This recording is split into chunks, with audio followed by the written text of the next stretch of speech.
Nadrich, mindfulness author and columnist at DailyClout. My guest today is Isabella Malbin. She is a former liberal feminist turned radical truth teller, life coach, hypnotist, podcaster, and former birth worker. On the Whose Body Is It podcast, she interviews radical women from around the world, raising consciousness on the harms of transgender ideology, pornography, prostitution, and the various tentacles of the medical industrial complex. Hi, Isabella. Hi, Ora. Thank you so much for talking to me, inviting me on to have this conversation today. Oh, great for us to be here again today. I loved our conversation that we had on your podcast, and now it's my turn to ask you some questions, and there is a lot to unpack, as you know. So, I want to start with your background and what you experienced with the indoctrination into trans ideology in 2016. I know you got kicked out of doula and female fertility groups for refusing to comply with trans doctrine. So tell our listeners exactly what happened and when the light went off in your head that something was seriously wrong in this area. So, as you mentioned, it was 2016. I had signed up for a doula training. I had heard that women were being abused in hospitals. And I thought, oh my gosh, this is like a feminist issue and I want to do something about it. So, I showed up to a training in Brooklyn, New York. And before we even got into what is the physiology of birth, what are the hormones at play during birth, what are the issues that come up, what is this profession called doula, before any of that, we were kind of sat down and told that it is not appropriate or progressive or inclusive to use words like woman and mother. And so in your marketing materials, when you're talking about birth, instead, you should be using terms like birthing people, birthing person, menstruators, chest feeding, and so on. And at that point, I was like, let's go. I was a RISD grad. I grew up in New York City. I'm like, great, let's do it, just could not understand at that point. I was 24. I just couldn't understand that anything was wrong. I thought maybe it was a bit awkward. At worst, it was awkward, but certainly wasn't thinking about female erasure and the sterilization of minors, and my mind just wasn't going there. And also I was in a position to be learning from people who I had a lot of respect for. I had paid, at that point, $1,200 to be in this group. So it was, through supporting women through birth and kind of waking up to the horrors of industrial birth, going through my own process, questioning, hormonal birth control, the ethics around, prescribing hormonal birth control to teenage girls and also to adult women,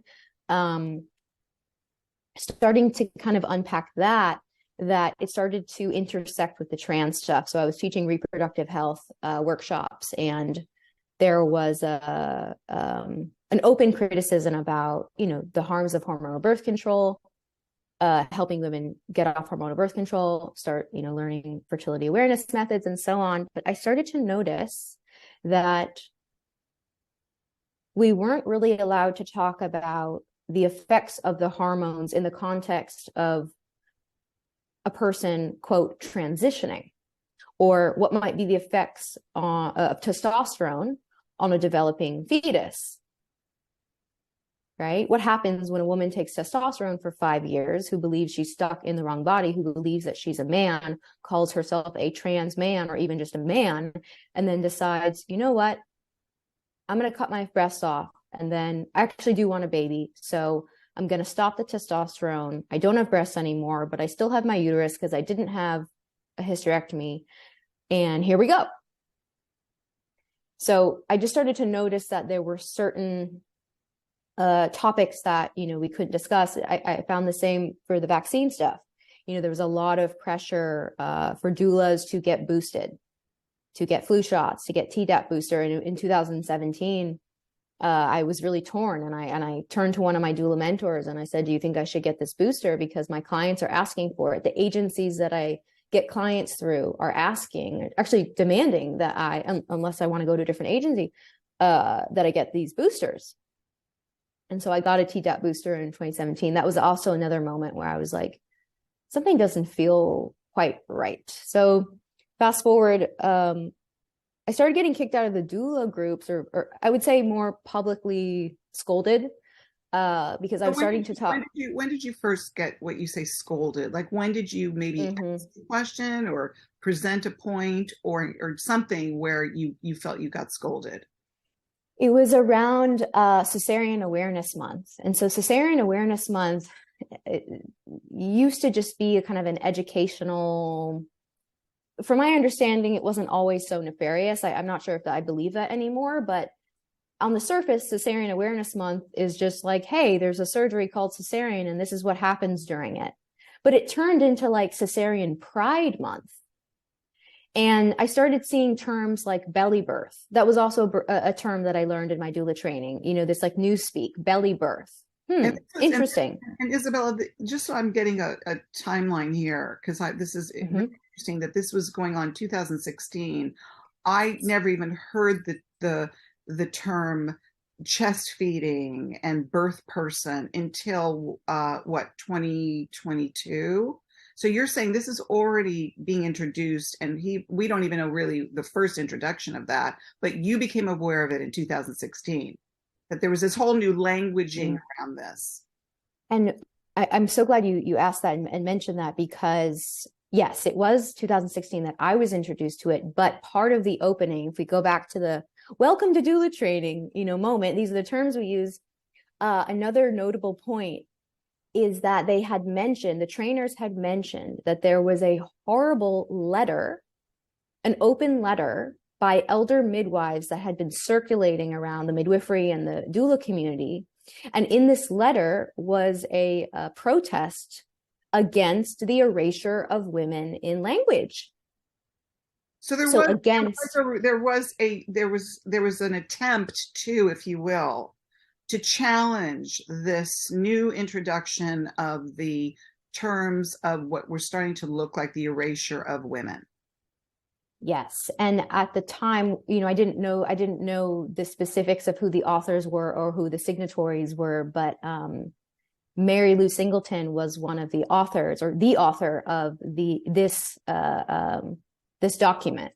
And they just talked about her and the other elder midwives in just such a disparaging way, just like, we're so disappointed, just in a very ageist way too. Like, these old ladies just don't know.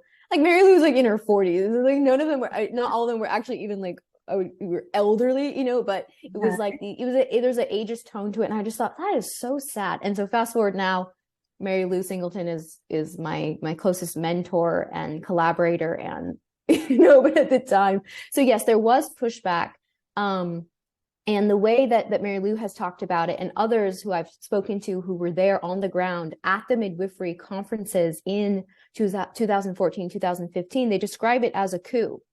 It was a full-on, very quick overhaul.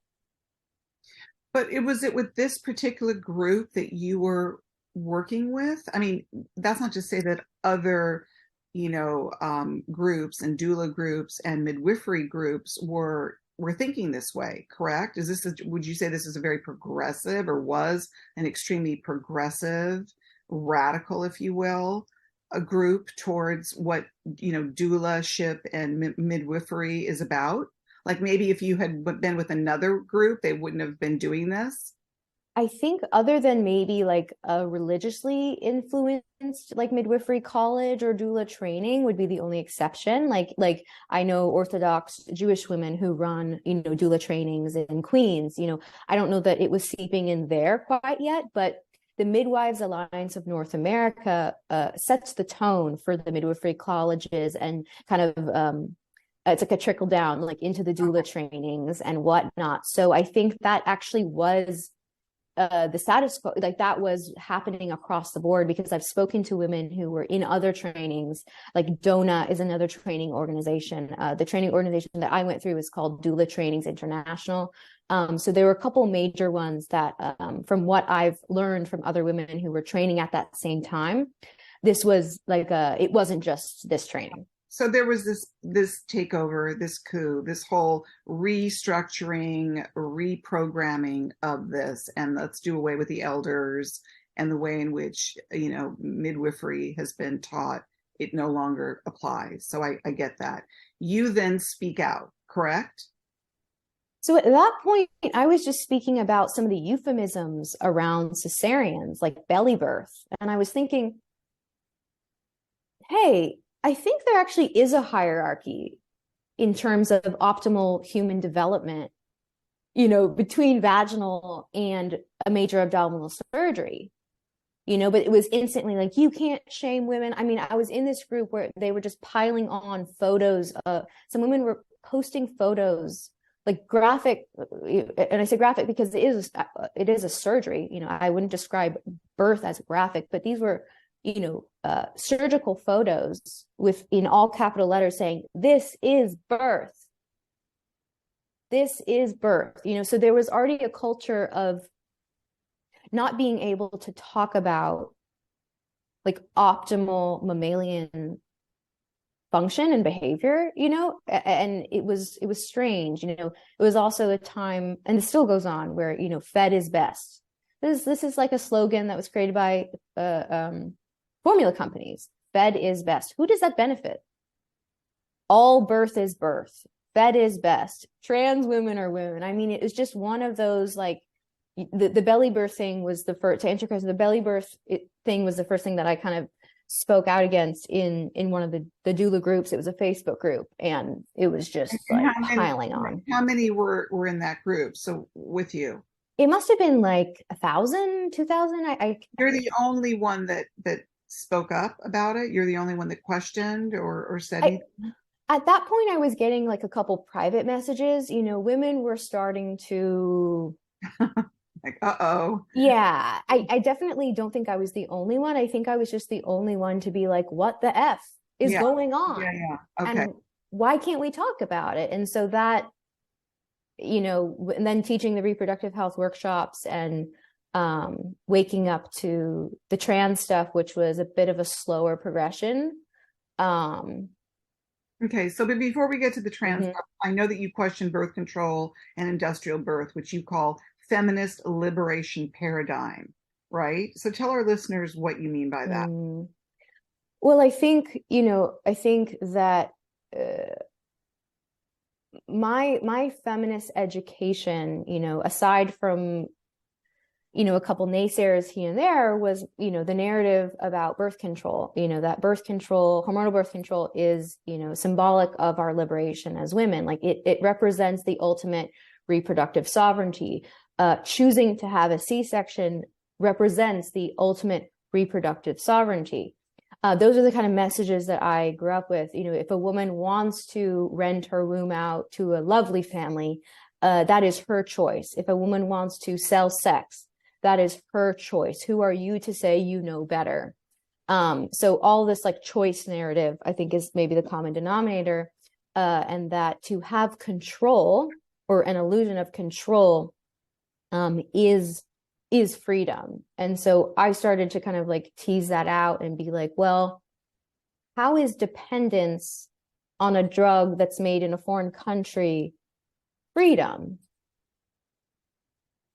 How is me choosing to have a major abdominal surgery freedom when that decision may or may not be informed by all of the like medical abuse in my family or my birth story, you know? So just starting to kind of question the choice narrative that I was kind of inundated with in, you know, coming into, going through adolescence, coming into womanhood, and then being like a professional, you know, service provider, I guess, in some ways for women. And so,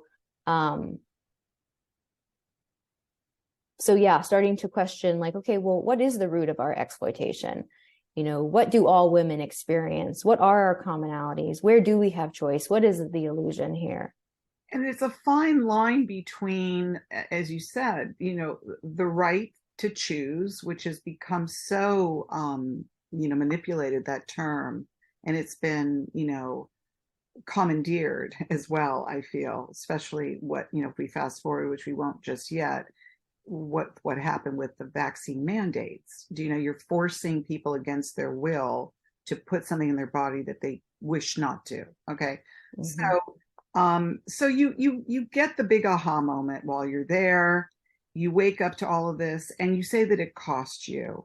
What exactly did you lose by waking up to all of the lies around this, doula, birthing, midwifery, and then eventually, which is the work that I think you're really heavily ensconced in now, which is the trans ideology?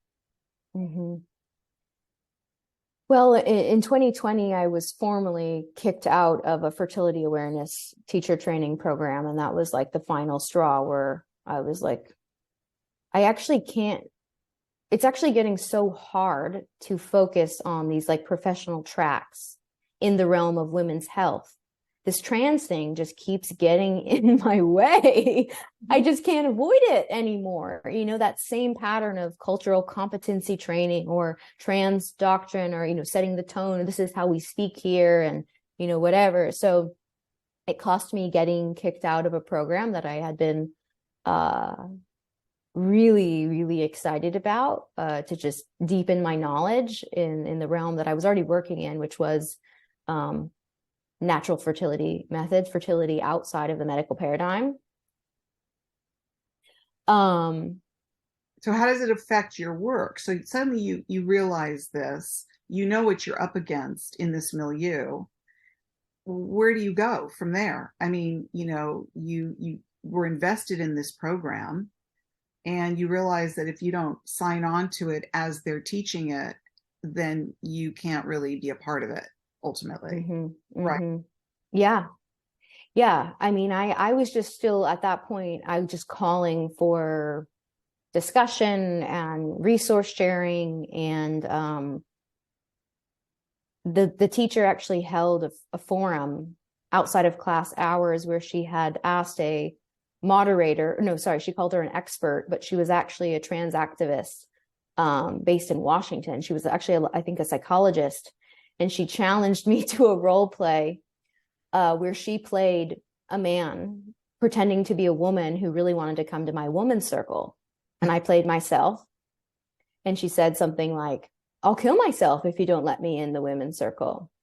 Oh, of course, the suicide threat. The suicide threat, which is a suicide myth, and that I would somehow be responsible for this man's suicidal ideation by protecting a women-only space. So, I just gave some pretty straightforward response, like, I am not responsible for your mental health. And this forum was actually recorded, and I would someday love to have access to the recording to play this back. But yeah, a couple hours later, that was the grand finale. That was like, I got kicked out. So what it cost me, it cost me friends. It cost me a lot of all my friends. I call them old world. I have maybe two, and I was someone who had a lot of friends. I was someone who was well liked and had my middle school crew and my high school crew and my college crew. And, so it cost friends. It cost my reputation. At times it cost, confidence for my physical safety. You get enough threat. The threats from random strangers on the internet, the anonymous users, are not what personally frightens me. It's getting threats from people that you used to know, that know where you live, that know your parents. I mean, it's scary. It's scary stuff. We're living in a time that it's really hard to believe the level of threat and vilification and cancel culture and haters. It's really, really bad. And so many people have felt so alone, in many areas during this time over the last 3 years because of everything we've gone through. But you specifically picked an area that has reared its head in such a way that it's now fast forward to a mass shooting that just happened in Tennessee, where they're reluctant to say that was a transgender woman. Okay. I mean, we're going from you starting off, Isabella, and what I hear in the beginning of this, which could really grab all of us women, and that is the whole notion of inclusivity. And I think the hardest part of all of this is, where is the delineation between, you know, being open and the whole idea of inclusivity, you know, really understanding someone who's struggling in their identity, their gender identity, to the radicalization of this that is getting so dangerous and life-threatening. Do you know? I mean, this is a long way since when you embarked on your journey with this. What we're facing right now, you know, and it still, you know, I feel that I'm a very open-minded person. You're a very open-minded person. You talked about your liberal education. You know, it's very hard for people not to politicize these things. You know, it immediately gets, you know, put into this political category of you're a extreme right conservative, and you're transphobic. You know, and these labels get thrown on you, and it's not even open for discussion. Yeah, it's like the paradox of intolerance. You know, you can't. It's not open. You know, it's like, we don't negotiate with terrorists. You know, that's the vibe. Yeah. So we find ourselves today because, you know, I bring up the Tennessee, you know, Christian private school shooting, the tragic shooting of 6 people being killed, 3 of them children. And nowhere, not that I watch, you know, national news or, you know, the media, that will never say anything about this person being a transgender. If I got that correct, you may know that. I don't want to say something that's incorrect. And that they immediately default to gun control. Don't talk about the mental state of this person. And I understand it's a woman, correct? And I don't mean to, I wasn't intending to jump that far ahead, but I'm trying to really make a point here about where you started and the whole idea of, you know, the possibility of really accepting inclusivity to where has it gone so radical? Yeah, so I don't think it was ever about inclusivity. I don't see this as a grassroots tolerance. Let's use the word as well. Yeah. I think one of the biggest myths about this whole thing is that it started at as a grassroots movement. You know, I think people associate it with like the LGBT, you know, struggle for tolerance and for acceptance, which, yeah, I totally believe in same-sex attraction. Yes, that is a material reality. That is something that you can witness and experience, versus gender identity, which is just whatever I say it is and what I want it to be or think it is. And, you know, you don't have same-sex attracted people saying, tell me I'm gay, you know, that would be absurd. It's like, they're gay and they know it and you know it, and let's move on. Now, whether you think it's a trauma-based response or they're going to go to hell, or, you know, that's kind of not even the point. The point is that it's a material reality and it cannot be contested because it just is, right? 2 men having sex, 2 women having sex. The end of story, right? Gender identity is something totally different. And I think there's so much emphasis on, are you compassionate? Are you inclusive? Why does it bother you? Well, why does it bother me? You know, because it's conflicting with my understanding of reality, which is that we are a sexually dimorphic species, which is that I and all of us have the ability to tell who the men are and who the women are, even with extensive amounts of plastic surgery. You know, we can still tell. It's one of our, it's there for protection, right? That function of being able to tell who the men and women are is for protection. It's also for procreation. Well, I have to say it's getting harder to tell because you understand. I mean, even, I don't know, the woman that won just a recent beauty pageant, which was a transgender. And some of these, they look exactly like women, you know, or perhaps one could say they look exactly like a male. So when you talk distortion of perception of reality, really pushing the limits here. and we're It's struggling. scary. It's scary, and we're struggling to be able to not have a distortion of reality thrust upon us. Mm-hmm. I would venture to say shoved down our throat. I have no problem with what somebody identifies with. I really don't.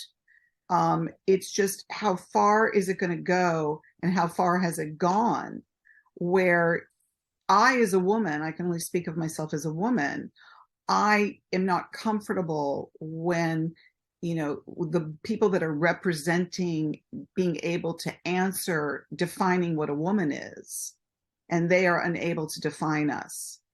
And their definition of us should be the gold standard of what a woman is, which is going straight to the erasure of the biological woman.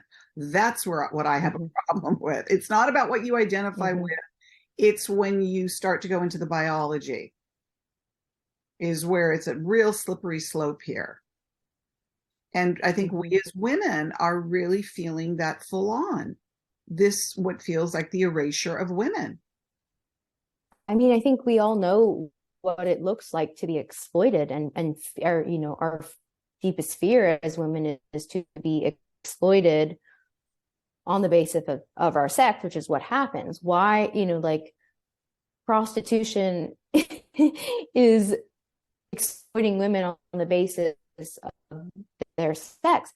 Surrogacy is an industry that exploits women on the basis of their reproductive capacity. It's not because we all pitch voice. We are oppressed on the basis of our sex, and so when the ability to name ourselves, if we can't name ourselves, we can't protect ourselves. And I think a really easy example of this is just like, airport security. I know I do the pat downs. I used to be entitled to a female attendant, airport attendant, to pat me down. I don't have those legal protections anymore. You don't have those legal protections anymore, because now gender identity has replaced sex in the law. Now it's always changing. Organizations like Women's Declaration International and Women's Liberation Front, are kind of going after the legal side of the erasure. But this is not a future threat. I mean, it's already happened. I get messages from women all the time. Yeah, it's happening. We know that it's happening in, like you say, patting down. I understand there was recently a transgender male who had an issue at the airport because he felt that his testicles were, I don't know how he described it. It starts to get so distorted that it's like it's hard to keep up with the plot at this point. But then you get into males in female sports. Then you get into transgender males who are in the bathrooms at the YMCA, or the women's clubs or what have you. Where is the legal protection of that? Do you know? We have lost our sex-based protections. Right. Under Title IX. Yeah. I mean, we have law. I mean, it's not a future threat. I think that's what's so hard for us to contemplate, that the erasure is already happened. Now, that doesn't mean we can't reverse it. But, you mentioned the medical technology, on that note of being confused, one of the issues with children being sterilized and mutilated is that if you start this process before puberty, it does become more difficult to determine, who the men are and who the women are, who the males are and who the females are. And this is particularly concerning for children who are discovering, adolescents who are discovering their sexual preferences. For that to be distorted. I mean, I think we're looking at like sexual coercion, coercive rape. I mean, we see this with the dating apps, lesbian dating apps. Just, it's not a thing anymore. There are no lesbian dating apps. There are no more same with lesbian. You're saying there's no more lesbian dating apps. Yeah, I mean, I think it's an issue for straight people too, but dating apps, the tech companies do not think that we should be able to choose our sexual partners based on their biological sex. And what that's been replaced with is gender identity. So if you are, you're creating a Tinder account and you're like, I only want to date men, you're going to get women, and this has happened to me when I was, you're going to get women on the app who are pretending to be men. And there's nothing that the companies feel like they need to do about it. So you're really on your own on this one. So you connect or hook up with somebody and they're not what you don't know what you're getting, basically. You meet somebody and you think you're meeting a man, but you're really meeting a woman, or vice versa, correct? I missed, it cut out for a second. I missed like the last 20 seconds of your question. I know we're freezing, and I don't know if it's on, because you're getting frozen on your end. So I don't know if it's on your end or my end. You're going in and out. So I don't know if it's your connection or it's mine. I don't know either. Let me check. It looks like all the bars are there. Okay, how's it now? I can hear you now. You have frozen times. So what I'm saying is, with these dating apps, because the apps cannot intervene in that, if you will, you don't know really what you're getting. They can intervene, but they won't. They can set a standard to say, I mean, it'd be hard to verify, of course, because they're just like anonymous, numbers making these accounts. But, I have reported many women pretending to be men on dating apps. And there's never any kind of like recourse or like, hey, oh, that's weird, this is an issue. Like, maybe we should try to, monitor people who are pretending to be the opposite sex, because we are facilitating like romantic and sexual connections. Or requiring some kind of at least transparency. It's not that they can't be on the dating sites, but that information must be told. Right. The complicated part is, or where they do have an obligation, is you can select, like, I'm a woman looking to date men. And then you are expected to only be shown men. Just as a man could say, I'm a man who only wants to date men, and I need to be, this is like, why have this filter if it doesn't mean anything? Like, it's not a free for all. You have these filters, they're asking you these questions, and then it actually means nothing to them. So that's just one of the many kind of issues that come up. But I maybe wanted to just say one thing about the shootings and all the confusion. There was so much confusion as to the sex of the shooter. And this is not a coincidence. Part of what I call migraine-inducing, ideology of trans ideology, really the function is first and foremost to confuse the conscious mind, to be like, wait, what is that? Transgender, trans male, trans female, trans identified. It's the languaging it's so abstract. It's hard to talk about the issues without using their lexicon. Right. And so it's like a cult. Like, you can tell based on the language and the words, the verbiage, where someone lands on the issue as well. Right. Which is really interesting. Right. Like, the language that I use now is different from the language that I was taught to use in 2016. And so I think maybe the most, and I haven't like fully formed, what I think was going on just recently with this shooting, but the first thing that came to mind was, Kelly Brogan's work, in talking about the connections between all of the mass shooters and the number of psychiatric drugs that they were on, and, kind of turning the conversation away from gun control, control and religion, conservatism, which is the first to go to default, what I'm hearing in these, tragedies. So, and I don't know, correct me if I'm wrong, or maybe you do know, was the shooter in fact a transgender? Do you know?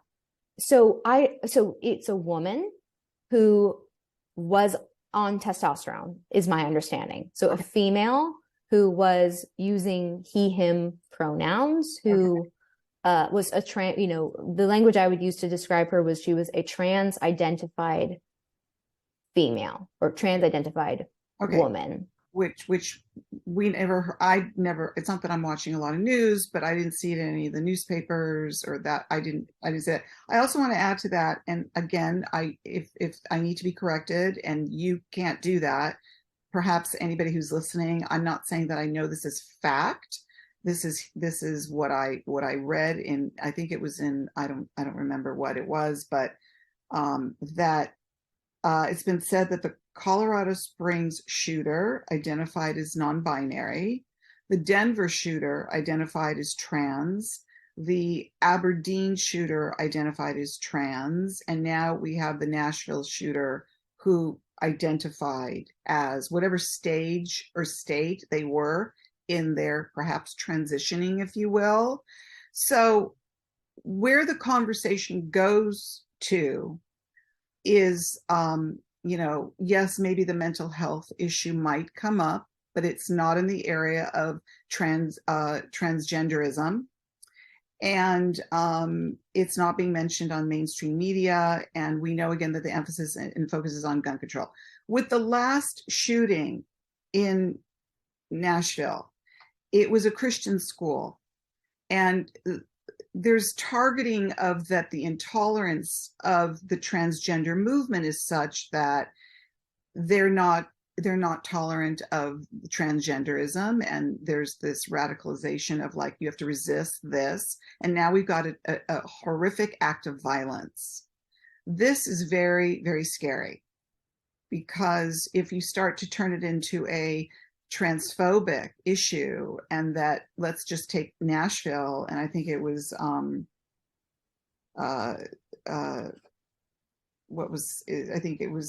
Nashville Senator Josh Hawley, who came out and said that the shooter targeted Christians over hateful rhetoric, right? So look where this is being directed. This is going into more hate, more polarization, everything that they want to see happen. This is what we've been through for 3 years. All the different manifestations of polarization. And now we've got it full on with this particular movement. Yes, I would agree. And I also think the other layer to this is to create a new narrative that women who identify as men can be violent too, because what has been coming up is, the transferring of men into women's prisons, and some of these men are convicted rapists and murderers, sometimes having murdered babies who are being transferred. There was a man in Canada who was transferred into a mother-baby unit in a women's prison. So just like wild stuff. So I also think there's I definitely see what you just described. And I think in this case, it is a little bit different than the normal narrative, like the pro-trans, like leftist narrative. And that in this case, we're looking at a woman who allegedly who is the mass shooter, right? In this case. And the other example that comes to mind is with the man who goes by Leah Thomas, who is actually from Austin, Texas, who has stolen women's titles in the realm of competitive swimming. Right. And there were reports from his teammates that he won, certainly, and also had sabotaged his own feats. Again, why? I think to confuse the narrative. Like, oh, well, men are sometimes stronger than women, but not all the time. Okay, but you're talking about a type of confusion and gaslighting that is just, off the rails at this point. Yes. We're talking about the type of craziness that we really have to call out and address. And I think that, for me, when I saw an ad, I think it was the Calvin Klein ad, when you start to say that men can get pregnant and they can have a period, when in fact these are biological females that have transitioned to be men, but that's never mentioned. The type of confusion and gaslighting that is going on. Just tell me, just tell me what you really are, and then that'll be way better than pretending that you're something that you're not, even if you identify as that. I don't have a problem. Again, I'm going to emphasize it, not that I feel I have to defend my position on this, but I don't have a problem with what you identify as. But don't tell me that you are a biological female when you're not, and that you can birth and you can menstruate just because you've transitioned to a transgender female. The amount of lying and gaslighting is what you said earlier, Isabella. It's a distortion of reality. Absolutely. And we're all being held captive to this narrative. Yeah, I think I definitely have a harder line around the identification, because I don't see female or male as an identification. It is what it is, and I can't opt out. You can't opt out, just as a man can't opt out. No. And there's no such thing as transition. There's no woman can become male, no male can become female. And I think, what I try to emphasize when I'm consulting and talking about this in my realm, it's a little more awkward to describe what we're seeing, but I think it's really important to practice this, and it's awkward, it's lengthy, to say, hey, that's a woman who got a double mastectomy. She's been on testosterone for 3 years. She cut her hair. She had some fillers in her jawline to create more of a masculine appearing jawline. And by the way, she still has her uterus and she's got raging endometriosis. Let's describe what we're seeing, because it really is a disservice, and it only benefits the industry, that are preying on these people. These people are not thriving. And I really try to emphasize the ideology.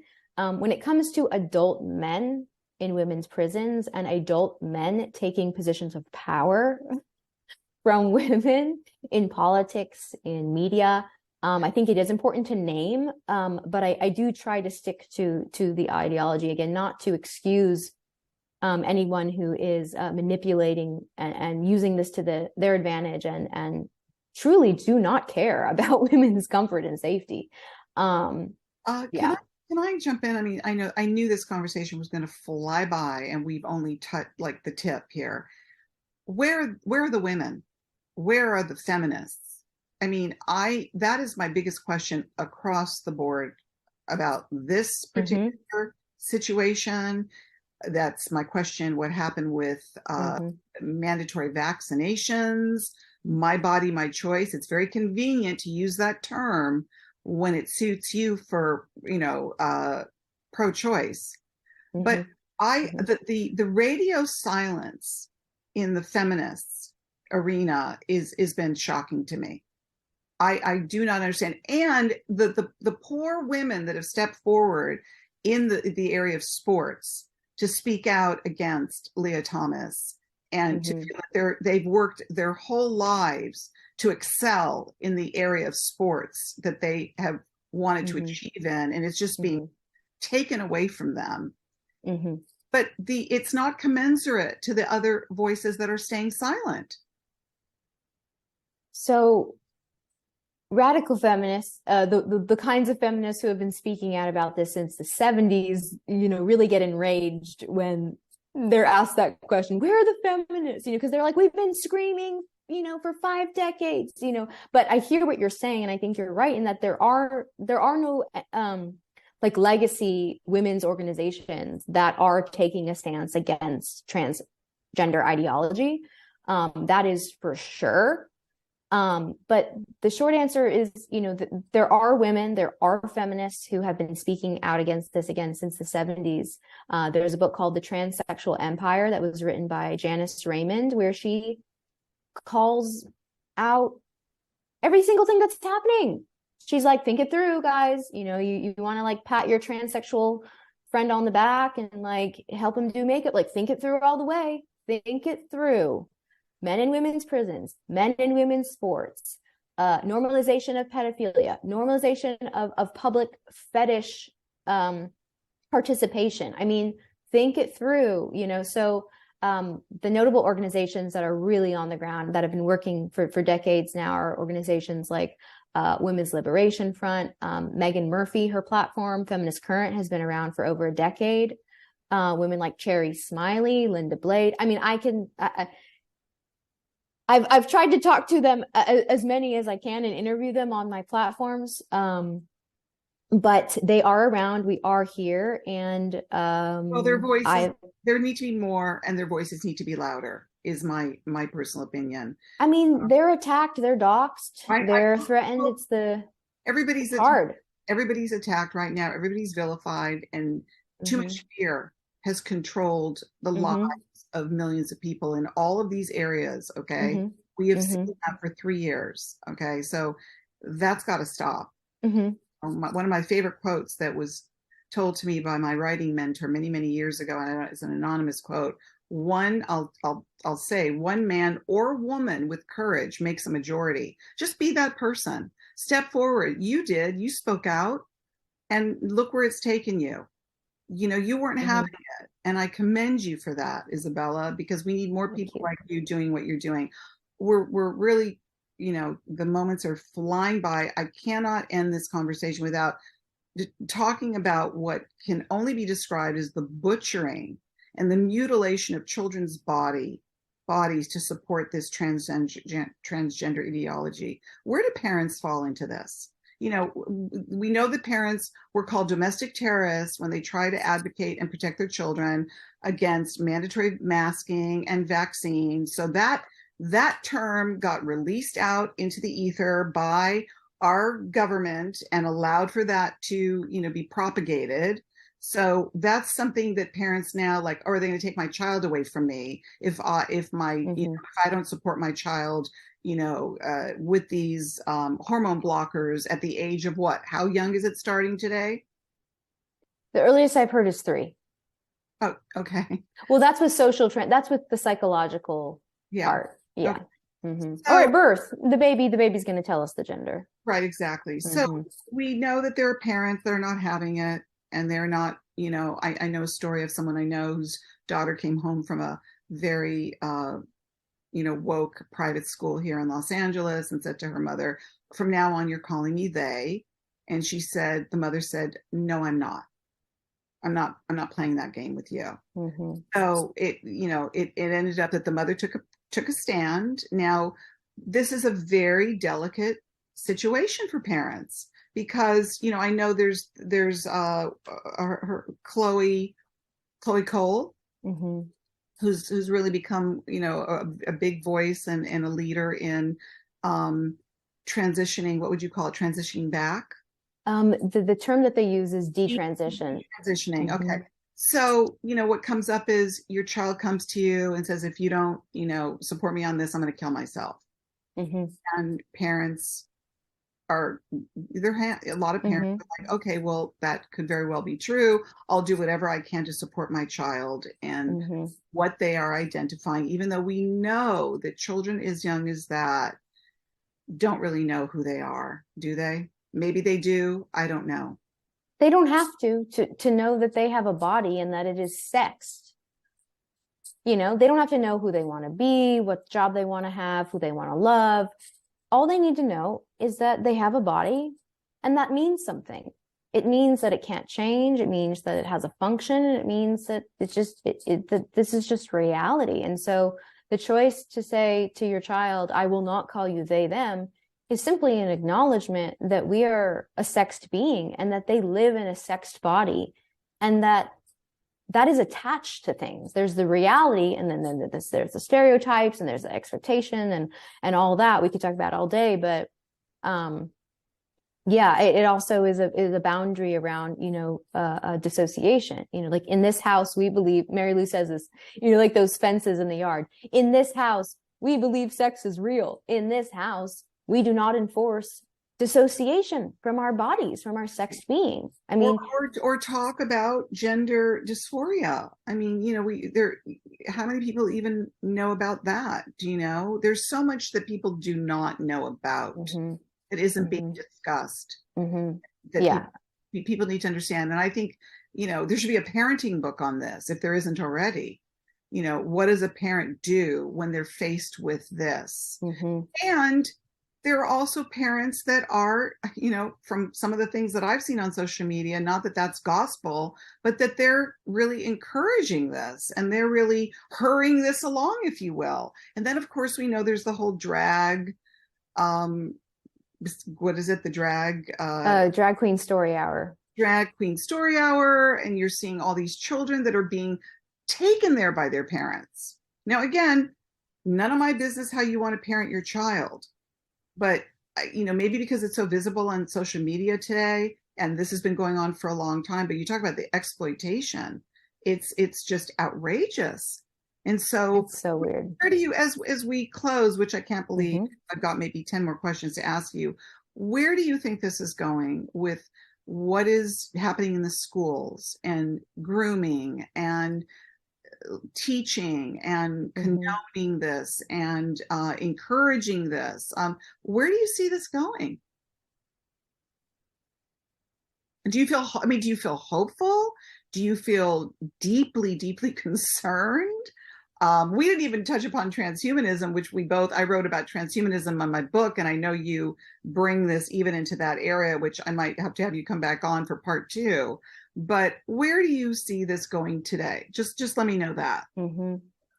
Well, I think it is an upward battle as we see more medical technology. I mean, there are no bounds to what is possible, what kind of botched, the kind of the butchering of bodies. There is no end to it. Pharmaceutical dependency. We didn't even touch upon that. The pharmaceutical dependency, and then I covered third-party reproduction. I speak to women who are experts in third-party reproduction, and I think it really is. It's hard to talk about. There's so many intersecting industries, and I think a main one, when it comes to transgender ideology, is the market that it opens up for minors. And Jennifer Law is the leading expert on this in particular, and she talks about how exciting it was for big fertility to have a new market, because before you sterilize these kids, if they even have egg and sperm, if they don't have egg and sperm, you just harvest their egg tissue or sperm tissue, ovarian tissue, So I think I don't know that there's an end to it, because I don't see an end to the new kinds of medical technology, which do not regard the human body as intact, whole, intelligent, wise, purposeful. So I think it's going to be hard. I think we might be seeing harder. It's going to get weirder. I think, I was thinking youth preservation, maybe we're going to be, instead of 20-year-old women getting, what they call prophylactic Botox, we're going to be seeing 20-year-old women freezing themselves for 2 years or 10 years, or I don't know what's in store, but I do know that whatever we're being shown is just the tip of the iceberg. And I think, exploring more what's happening with third-party reproductive technology and the exploitation of women and wombs in that capacity is a pretty frightening kind of window into what is coming. Okay. Like I said, I'm going to have you come back, because we did not really touch upon there's so much more that we really could have discussed here. So tell our listeners how they can find you and tune into your podcast. So you can find me on Instagram at Whose Body Is It? My website is whosebodyisit.com. And if you are a concerned parent, you can take my course with Mary Lou Singleton called Inoculating Our Children Against Transgender Ideology.